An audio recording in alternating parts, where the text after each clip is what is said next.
Bonjour à tous, aujourd'hui on va parler des futurs grands généraux de Qin. Bah ouais, vu que Uun, Shin et Muten sont destinés à grimper au sommet de la hiérarchie militaire, ils sont destinés à avoir des généraux sous leurs ordres.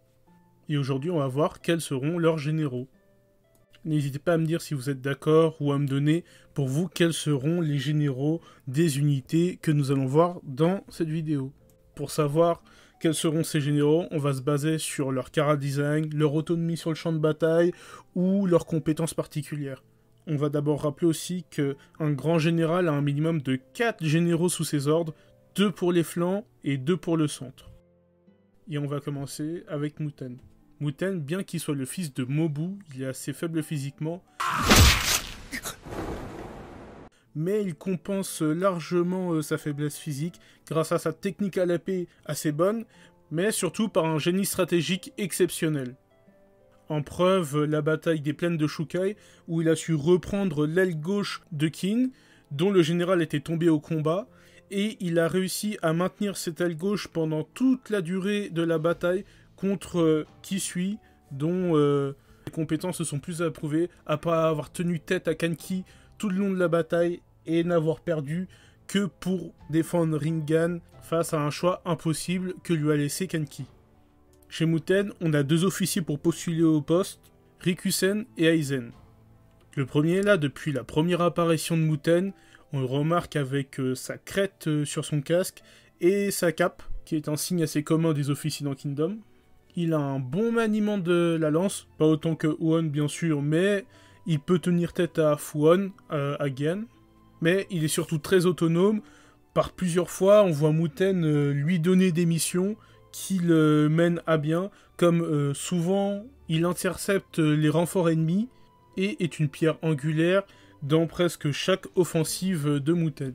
Si Hara décide de développer un peu ses compétences à la lance, mais surtout améliore son chara-design, on peut peut-être penser qu'il deviendrait général de Muten. Le deuxième, Aizen, a rejoint l'armée de Muten que récemment, quittant son rôle d'officier dans l'armée de Mobu pour rejoindre celui de lieutenant dans l'armée de Muten.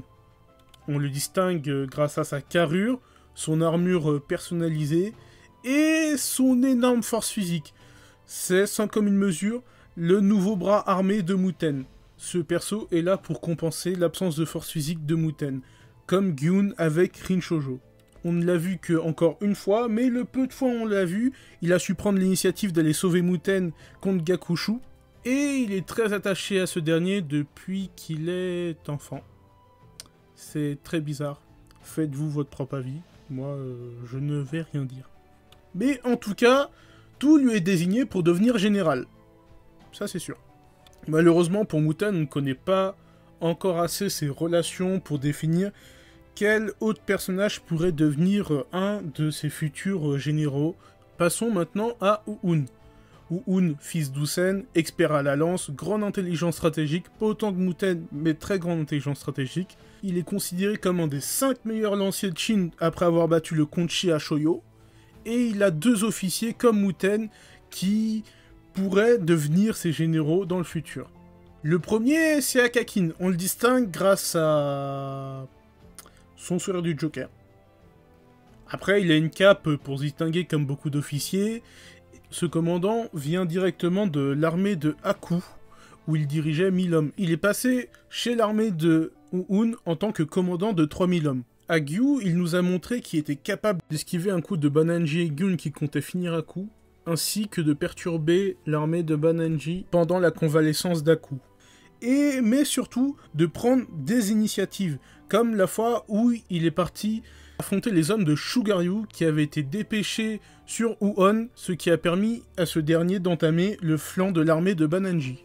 Ainsi que sur les plaines de Ekkyu, où il mena un contournement pour attaquer le camp ennemi. Et ça ne s'est pas passé comme prévu car Uun a perdu, mais il a attendu qu'une unité attire l'attention de l'armée ennemie pour flanquer le camp ennemi. Preuve d'une intelligence stratégique assez bonne et surtout d'une autonomie sans commune mesure. Le second, c'est Kanju. Alors Kanju, on le remarque très bien car il prend des prises de position et il n'hésite pas à s'embrouiller avec Uun pour savoir qui a raison. Mais il sait analyser le champ de bataille comme personne. Ashoyo, il gère le flanc droit de Uun et se débrouille comme un chef. Il progresse à la même cadence que Uun et ne tombe pas dans les pièges dans lesquels Uun est tombé. Il permet notamment de flanquer l'armée du Konchi et fait une stratégie de repli, d'abord ignorée par Uun, et puis au final utilisée, car n'ayant pas le choix pour sa survie. Comme je l'ai déjà dit, le perso se démarque grâce à sa grande analyse du champ de bataille. Il a avec lui 2 hommes, enfin maintenant plus qu'un, avec une force physique assez élevée. Je pense qu'on pourrait comparer à celle de Denyu.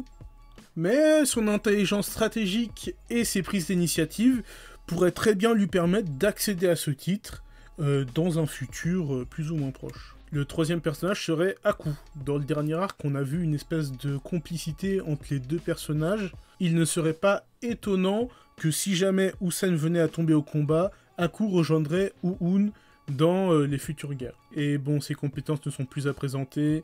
C'est l'homme des 2v1. C'est un homme avec des techniques tactiques tirées de Usen lui-même. Voilà, on le compare même à un grand général. C'est un GOAT. Maintenant, passons au plus gros, la Isshin. Dirigée par Shin, dont la force martiale n'est plus à présenter, l'armée est amenée à évoluer en même temps que l'instinct de Shin qui se développe ces derniers temps. C'est l'armée où on connaît le plus de membres, c'est normal, c'est l'armée du protagoniste, mais parallèlement, c'est celle où je suis le moins sûr de qui va atteindre cette position. Déjà, bon, c'est sûr. On sait que Kukai le sera. Après, pendant combien de temps? Parce que le perso a pour but de devenir grand général pour atteindre son but et arrêter les traditions des Shiyu qui ne font que se perpétuer. Bon, le perso aussi n'est presque plus à présenter. Énorme force martiale, grâce à des techniques tirées du fantastique de l'univers de Kingdom. Grande intelligence stratégique, qu'on lui fait remarquer dès le début du manga. Et une autonomie qui n'est plus approuvée, comme quand elle part chercher la tête de Goumei à Shoyo, ou alors qu'elle prend l'initiative de prendre tous les blessés pour les mettre en opposition aux vétérans de Kashibu à Sanyu, ou mais encore, c'est elle qui débute le combat contre Uken à Gyu. Maintenant, beaucoup vont me dire, mais tu es con, il y a Karyoten, et le perso est sujet à débat. Et mériterait une vidéo entière sur elle. Zilford a déjà fait une vidéo sur elle, je vous mettrai le lien dans la description, mais je ne suis qu'à moitié d'accord avec ce qu'il dit. Le problème avec ce perso, c'est qu'il nous est présenté comme prodige, et que, On m'annonce Mission Impossible le retour, avec Daniel Craig, avec Tom Cruise et Brad Pitt. Et là, j'arrive, c'est Danny Boone. Donc... il a que, en comptant son introduction, 2 fois où il nous a marqué sur 8 batailles. Ce qui fait que les 3/4 du temps, on est sur notre fin. On repassera sur la qualité de prise d'initiative, car justement, un des défauts du perso, c'est que ce n'est presque jamais lui qui fait les plans de bataille. Et s'il n'y a pas que les grands généraux qui le font, hein. Et le perso, il s'oppose pas vraiment. Il fait généralement les bacs, et il réorganise l'armée. Et du coup, on passera sur la prise d'initiative sur les champs de bataille, qui, on n'a jamais vu une flèche décochée par Karyoten. Et je dis ça au sens figuré, parce que le perso n'a pas d'arc. Et ouais, Karyoten aussi n'est presque jamais autonome, elle est toujours là, accompagnée, et encore, c'est généralement elle qui se fait sauver le cul, du coup... C'est compliqué pour elle, comme j'ai dit au début, on est sur notre fin niveau stratégie avec elle, mais... Si jamais elle devient générale, ça pourrait la libérer du poids scénaristique qui est qu'elle est obligée de flop si Shin veut réussir. Et peut-être que là, elle nous révélera être le monstre annoncé. Peut-être que là, le potentiel du personnage va exploser. Mais pour l'instant, au moins, on a un beau chara design. Au moins, son chara design est original. Après, un peu de sérieux, Karyoten général... Je pense plus que le perso restera à l'arrière pour diriger les troupes de façon à les réorganiser et continuer le rôle qu'il a maintenant. Je ne le vois pas devenir général. Je sais que certains le voient, mais moi j'arrive pas à voir. Mais peut-être, mais s'il devient général, sûrement qu'il me prouvera le contraire. Yara peut me prouver le contraire. Maintenant, on va attaquer au niveau des lieutenants. Alors, le premier, on a Sosui. Alors, il se démarque avec son apparence plus fine au niveau du visage que les autres soldats. Sa cape et sa cicatrice à l'œil. Il a quand même un chara-design très commun et qui se démarque pas beaucoup. C'est un des gros problèmes de ce perso. Mais surtout, c'est qu'il est presque fantomatique. On le voit à Sanyu, il n'y a pas de problème, mais après, au niveau des interactions et de sa présence sur le champ de bataille, on le voit par-ci par-là, mais il n'est pas si marquant, il n'a pas de prise d'initiative. On sait qu'il est bon en stratégie, mais le perso, si Yara nous le développe, il a du potentiel. Mais pour l'instant, le perso, il est comme 90% des membres de l'unité Ishin. On l'aime bien, mais on le voit pas plus que ça. Puis maintenant, passons à N. Alors N, premier soldat de la Ishin, très loyal, on peut toujours compter sur lui, et pas grand chose d'autre. Ah non, j'aime bien le perso, hein, mais c'est un bon pote. Voilà, il est ni bon stratégiquement, ni martialement, généralement, il répète ce que dit Ten à ses hommes, il est sympa, hein. Et surtout, c'est bien d'avoir un perso sur qui on peut compter, parce que au niveau discipline, c'est très important dans l'armée. Mais tu lui donnes pas le grade de général. Vous me direz, c'est bien arrivé dans la vraie vie de donner le poste de général à son pote, mais après, généralement, ça se passait pas très bien sur le champ de bataille. Je pense que Hara va éviter, parce que c'est un bon pote, mais pas un général. Et on va finir sur 2 commandants ayant le potentiel. Alors le premier, c'est Sugen, c'est le commandant d'infanterie. Toute l'infanterie est sous ses ordres, depuis que Shusa est cané. Le commandant est très confiant dans son attitude, il est très bon à l'escrime étant entraîné par Kyukai après Bayou. On le remarque, hein, il a une armure non complète et il a un cache-œil. Après, je ne pense pas qu'il deviendra général. Je pense qu'il restera cantonné en tant que référent pour l'infanterie, mais je ne le vois pas s'élever plus haut que ça. Et maintenant, passons au dernier membre que j'ai nommé Garo. Alors Garo, c'est un ancien membre de l'armée de Dukyu.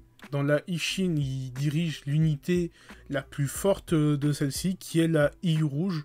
Niveau chara-design, il a celui d'un soldat normal, sans casque, mais avec une coupe particulière, avec une petite tresse à l'arrière de la tête. Mais il se démarque beaucoup au niveau comportemental, où c'est une grande gueule et il ouvre tout le temps, jusqu'à même s'embrouiller avec presque tout le monde. Et il est ici parce que, bizarrement, c'est le perso qui a le plus d'interactions si on enlève Kyukai et Karyoten de la Ishin. C'est lui qui a le plus d'interactions, c'est lui qu'on voit presque tout le temps. Et en prime, il a même eu un mini flashback à l'arc Gyan. Alors, stratégiquement, il nous a rien encore prouvé. Il a rien de vraiment très autonome. Mais, martialement, il y a peut-être un potentiel. On voit qu'il arrive à tenir, pas à battre, à tenir un lieutenant de Jukaryu. Mais encore une fois, si Hara continue à le développer, parce que c'est ce qu'il fait en lui donnant un mini flashback et tout ça, et commence à l'améliorer, il y a moyen que Garo devienne un général de la Ishin. Et ce serait très intéressant, parce que niveau personnalité, il se démarque des autres. Surtout de Sosui, qui est fantomatique. Maintenant, quelque chose à ne pas négliger, c'est que bientôt, Kin va arriver à conquérir des états, et une fois que les états seront conquis, les généraux ennemis, ils auront 3 choix, hein. S'exiler, mourir par l'épée, ou se soumettre. Et ça, il l'a bien dit.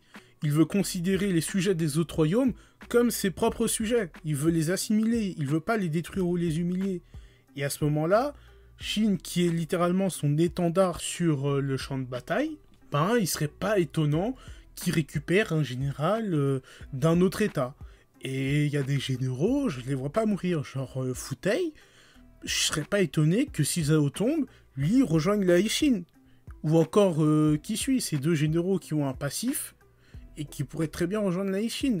Mais c'est aussi possible pour les 2 autres armées. C'est possible qu'ils intègrent au sein de leur armée des anciens ennemis. Et ce serait pas détonnant d'avoir Futei avec Shin. On aurait 2 Golemon et ce serait très drôle.